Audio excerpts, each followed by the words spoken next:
The clock on the wall ticked loudly. I stared at the half-eaten pasta between us, the sauce congealing into something cold and blood-colored. Ethan hadn't looked up in 7 minutes. "You're not even going to say anything?" I asked. He shrugged, still scrolling on his phone. "What is there to say? Liv, you could start with where you've been every night this week." A pause. He set the phone down carefully beside his plate, like he didn't want to startle. Work's been intense. You know that." "No," I said calmly. You don't tell me anything anymore." He exhaled, slow and theatrical. "Here we go." I leaned back, folding my arms. "You think I like asking. You vanish into meetings and drinks and sudden emergencies. I keep trying to be patient, but this isn't partnership, Ethan." He pushed his chair back with a scrape. "Partnership," he repeated, standing. "You want to talk about partnership? You've been dragging us both down for months." I blinked once. "What? You're stuck. Liv, you don't push forward. You're comfortable in average, and I'm the one who has to keep us moving. I pay half the rent." He gave a short, bitter laugh. "Yeah, with a job you haven't advanced in for 3 years. My mouth opened, then closed. The window behind him caught a flash of street light, illuminating the sharp line of his jaw, the coldness in his eyes. "I didn't realize I was an expense you were tracking," I said. Ethan stepped toward the kitchen island, poured himself half a glass of whiskey. "You said it, not me." "No," I said. "You're saying it. You just don't have the spine to be honest." He drank, then stared at the glass. "You want honesty." His voice was lower now, measured. "You're a burden, Liv." Time didn't stop. It just narrowed. "I see," I said softly. He glanced at me, expecting something, tears, shouting, a broken plate. I gave him none of it. He set the glass down. "This isn't working, and I think you know that." I nodded once. "I do now." His jaw twitched. "You don't have to be dramatic." "I'm not." "You're right. This is clarity." "That's not what Ethan." I interrupted. "Leave." He blinked. "Are you serious?" "Yes." "You're kicking me out." "No. I'm asking you to leave." "It's different." He stared at me, and for a second, he looked uncertain, like he hadn't expected to win, only to wound. He walked to the hallway, then paused. "You'll regret this." I tilted my head. "No, Ethan, you will." He scoffed, grabbed his coat, and left without another word. I stood there for a long time, listening to the silence wrap around the space he used to occupy. It wasn't peaceful. Not yet.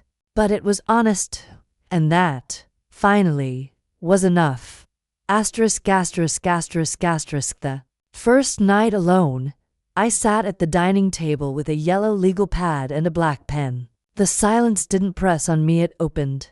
Column A, rent, utilities, groceries, car maintenance. Column B, his name on nothing, my initials on everything. "Let's just use your credit," he'd said when we signed the lease. "Your scores." "Better." I wrote it down. Compromises. Agreed to delay grad school. Hosted his boss for dinner twice. Took PTO to help him prep his investor pitch. "You're so good at polishing," Ethan had said.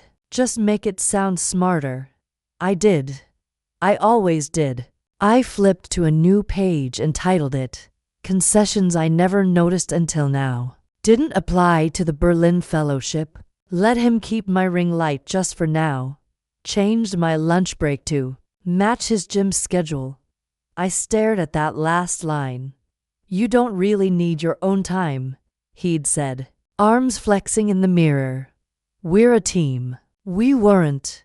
The apartment was still cluttered with traces of him razor caps in the bathroom drawer. Old running shoes near the door. I bagged them in silence. When I opened the hallway cabinet, I found the unopened fondue set from his mother. I'd suggested returning it. She'd notice. He'd replied, "Just shove it somewhere, Ethan. We live in 800 square feet." He'd shrugged. "So make room." I boxed it up now. The next list I made was on my laptop Excel. Color-coded. Sheet 1. Expenses I covered Sheet 2. Time invested to 019 to 02 for Sheet 3. Emotional labor index under. Labor, I noted. Birthday planning his mom's. 2 co-workers, therapist referrals, never used, job interview coaching, he nailed them.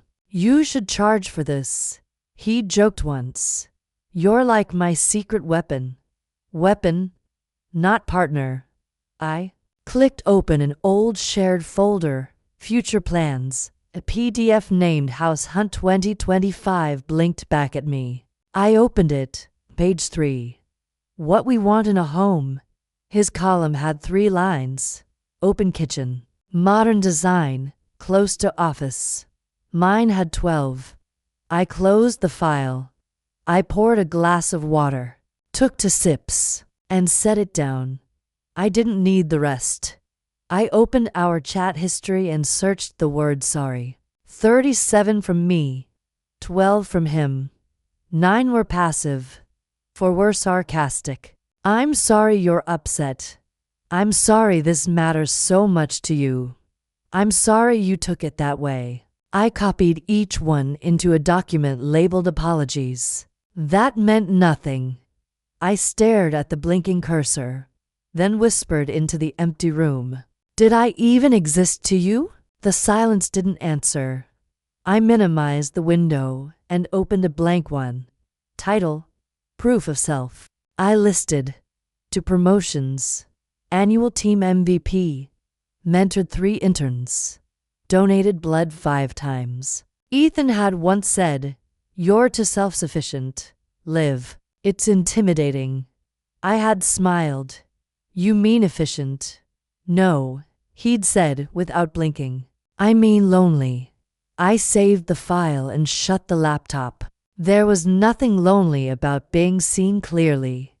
Asterisk, asterisk, asterisk, asterisk. Clara stirred her tea without drinking it. We sat at the corner table in the quiet part of Eloin Cafe, where the walls absorbed everything but the truth. "I didn't want to be the one to tell you," she said finally. I watched the spoon clink against porcelain. "But here we are." She looked up.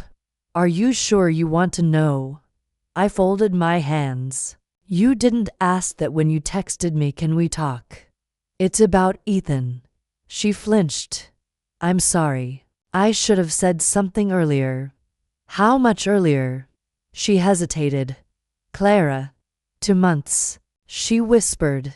"It was 2 months ago." I didn't blink. "What did you see?" "I was meeting a friend near the viaduct, that tapas place, and I saw him through the glass. He was sitting with a woman. Describe her. Older than him, maybe early 40s. Tall, sharp haircut, white blouse, expensive everything." I waited. He was leaning in. Not just friendly. "You know how he does that thing with his hand on the back of a chair?" I nodded. "Yes, he did that." And she touched his wrist, smiling. The kind of smile that, I know the kind. She glanced down. They were still there when I left an hour later. I exhaled slowly. "Did he see you?" "No." I stared at the window behind her. "You didn't think I needed to know." "I did. He was your person. I didn't want to be wrong." "You weren't." Clara bit her lip. "There's more." "Say it." "She works at his firm. Senior VP. Madeline Chan." My pulse didn't quicken. It dropped. Heavy. "He told me she was difficult," I said. That she undervalued him. He said she resented his ideas. Clara shook her head. That wasn't what I saw. I leaned in. So it wasn't an affair. No, she said gently. It was an arrangement. The air between us stretched thin. I Googled her later. She admitted. She's been on Forbes panels. Owns property in Sausalito. And there were rumors about other men she's helped.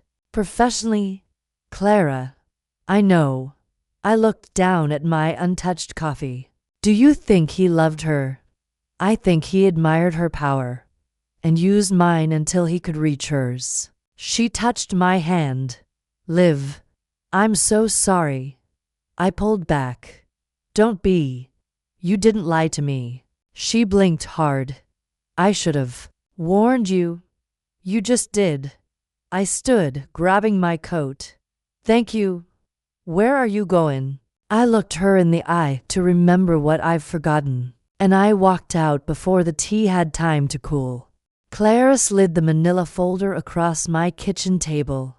I brought the documents you asked for. Thank you, I said, flipping it open. His start date, firm valuation, internal roles. Perfect. She watched me. Liv, what are you doing? I didn't look up. I'm checking the math. The math. He joined the firm in 2020. The same month I introduced him to my contact at LaSalle Ventures. Clara blinked. That wasn't a coincidence. No. I wrote the email. He just signed it. She lowered herself into the chair across from me. You helped him build everything. I highlighted a date. He pitched Madeline Chan using a deck I formatted. I thought he created that. He drafted it. I structured the argument, designed the flow, cleaned up the metrics. Jesus. I clicked open my laptop, and I deferred grad school so we could stabilize financially. My stipend would have covered rent. Liv, do you know how much I've contributed to his life without being credited? Clara. I do now. I turned the screen so she could see. This is a spreadsheet of all shared expenses. Guess whose name is on 83% of the transactions? She stared. That's extensive. I started keeping track a year ago. Something didn't feel right. I just didn't know what it was. And now I do. She leaned forward. Are you trying to take him down? No, I said. I want a ledger. I want truth. What are you going to do with all this? Leverage. She hesitated. This isn't you. It is. It always was. Just sharper now. Clara was quiet, then said softly, do you want help? Yes. I need the original investment from LaSalle's archive. You have access. She nodded slowly. You're not going after Ethan. I'm balancing the equation.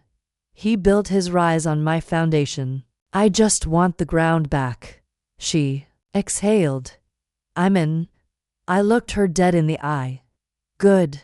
Because I'm done paying interest on his debt. Asterisk, asterisk, asterisk, asterisk. The office was empty, lit only by the blue glow of my monitor and the whisper of Clara's voice through my earbuds. He named it Greystone Parallel Holdings, she said.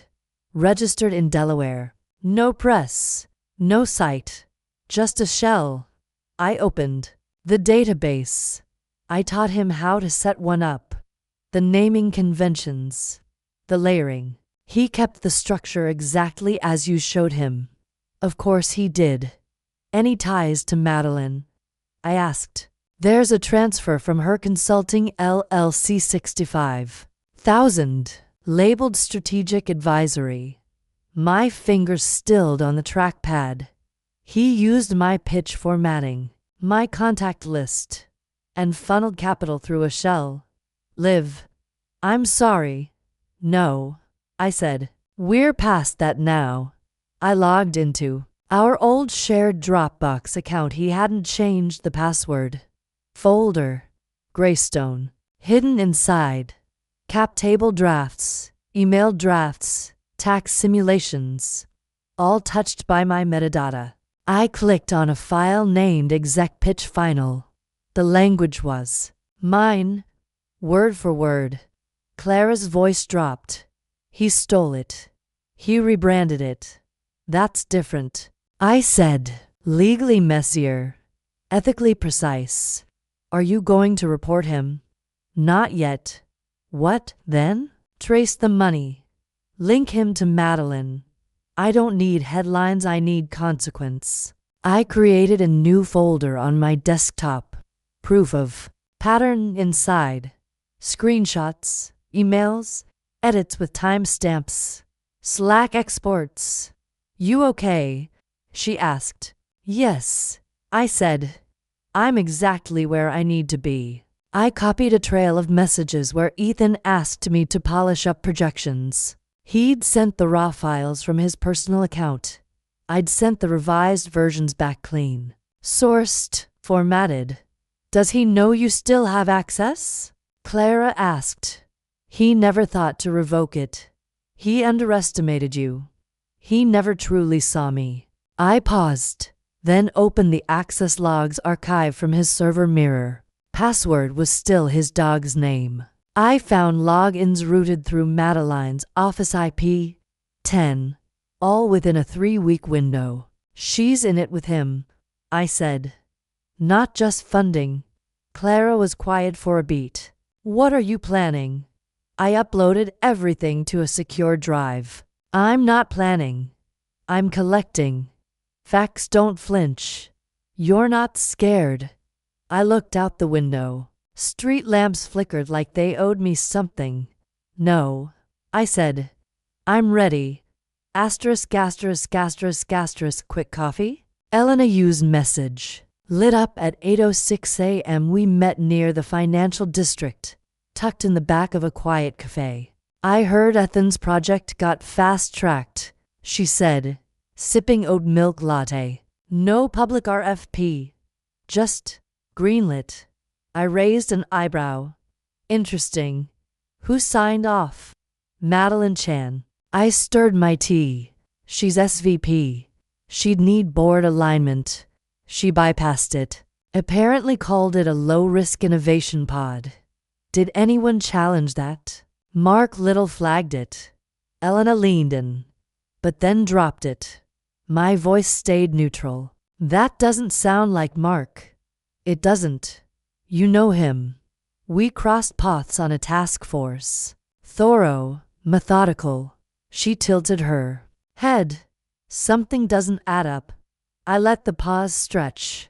Elena, I said quietly, do you remember the LaSalle rollout? 2 years ago, the data partnership Ethan pitched. Yes, I helped shape that model. I thought he'd wait. You did. I built it. He race-skinned it. She blinked. That changes things. Not if it stays here. She nodded. Of course. But if you hear anyone asking how Greystone got their seed funding, I'll mention LaSalle's surprise interest and wonder aloud. I smiled. That's all. Later that week, I ran into Mark in the elevator at a compliance breakfast. Olivia, he said. It's been a while. Too long, I said. I heard you flagged Greystone's proposal. He gave a tight smile. I flagged process irregularities. Always the procedure guy. Some procedures matter. I pressed the elevator button. Madeline's name carries weight. He studied me. Not always for the right reasons. Still, I said, Ethan seems fortunate. Fortune can sour fast. I looked at him. What would help it sour? Mark's pause was brief. Pattern, motive, proof of bias, and what makes it hold. He smiled faintly. Quiet pressure.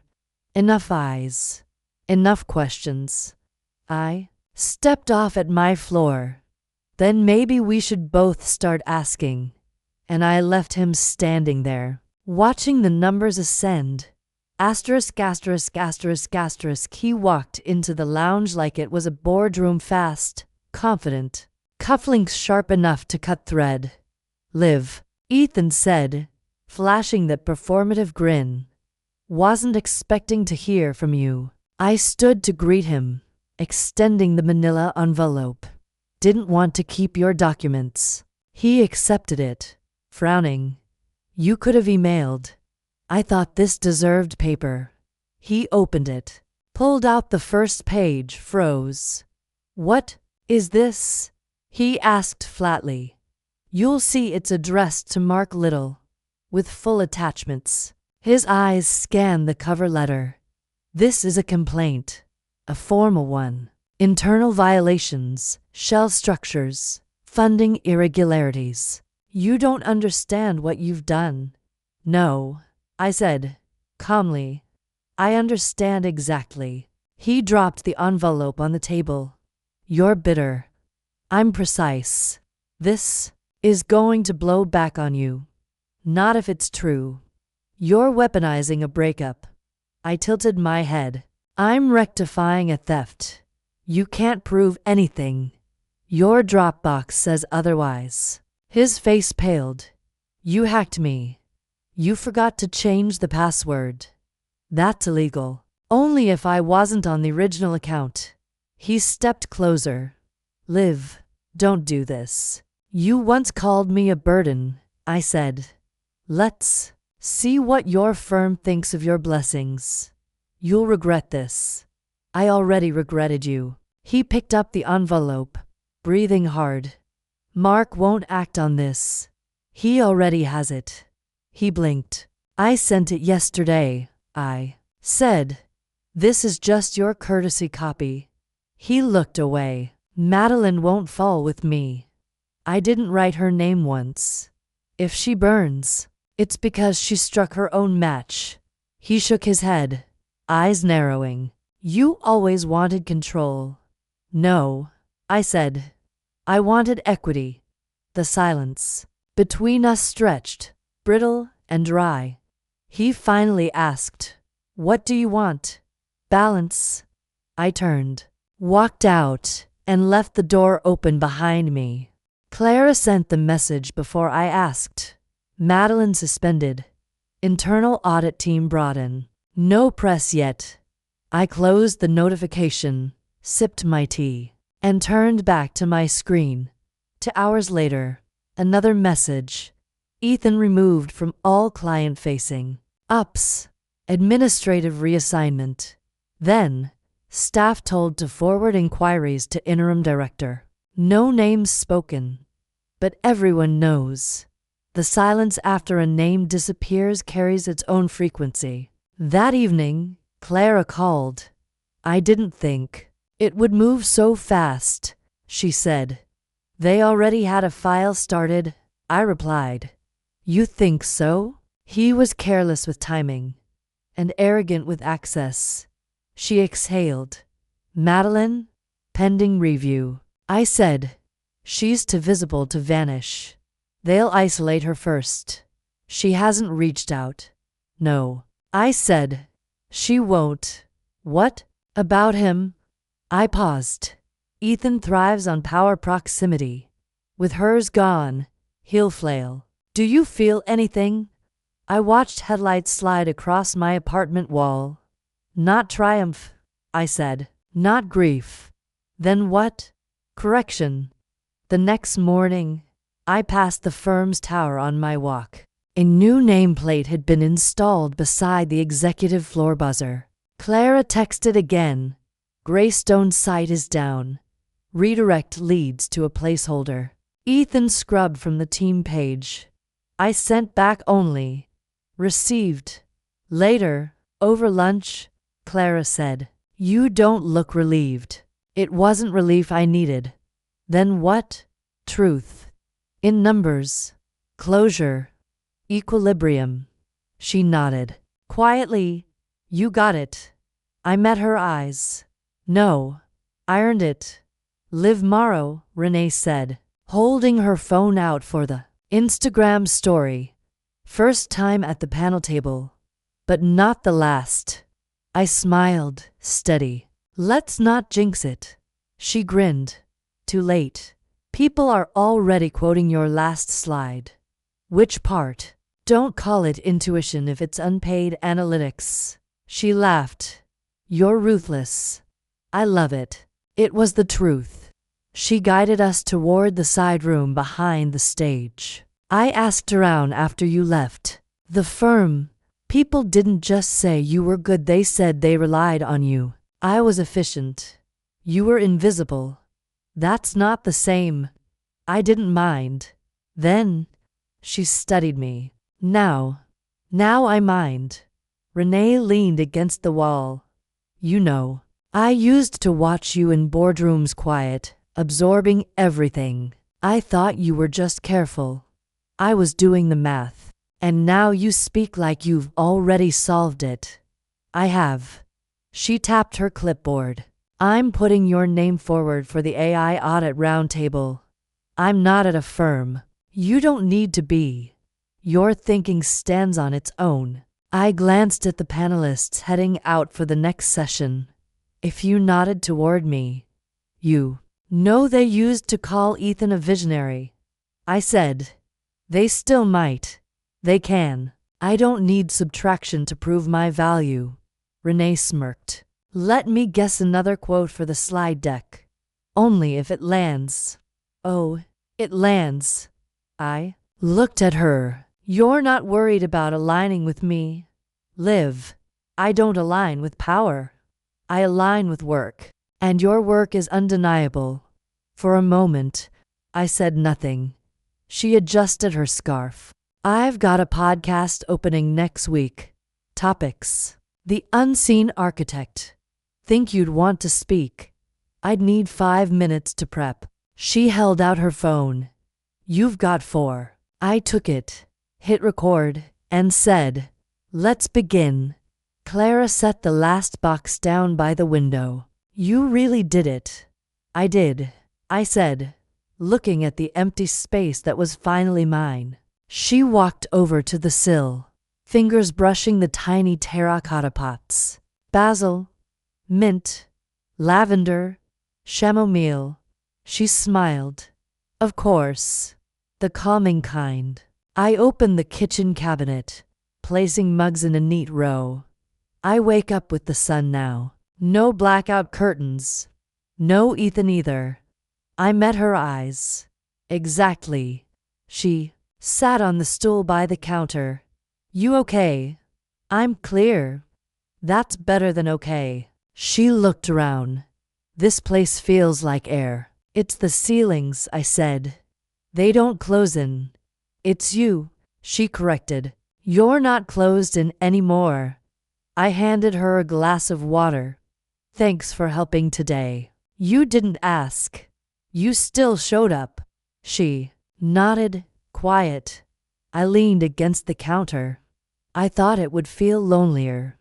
It doesn't. It feels quiet, but not empty. Clara stood. You earned the quiet. I know. She looked at the door. Want me to stay a while? No. I said gently. I need to be alone here first. Let it settle. She hugged me without asking. Text me later. I will. After she left, I sat on the floor with the last unopened box.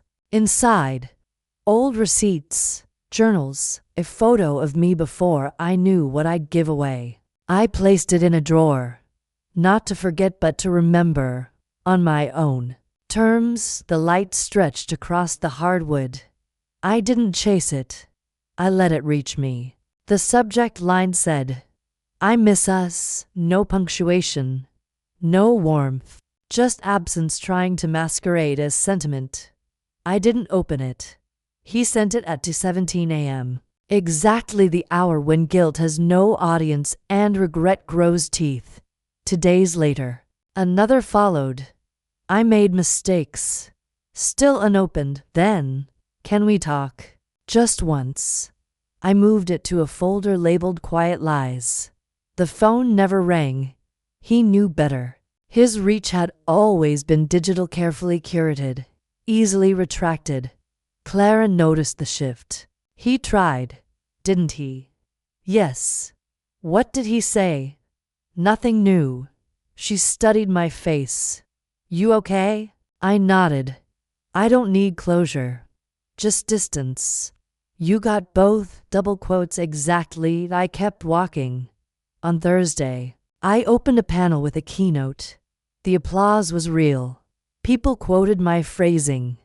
They leaned in, not because of scandal, but because the room finally saw what had always been mine to claim. That night, I sat by the window, chamomile steeping. The inbox stayed quiet. He'd stopped trying, or maybe just started remembering.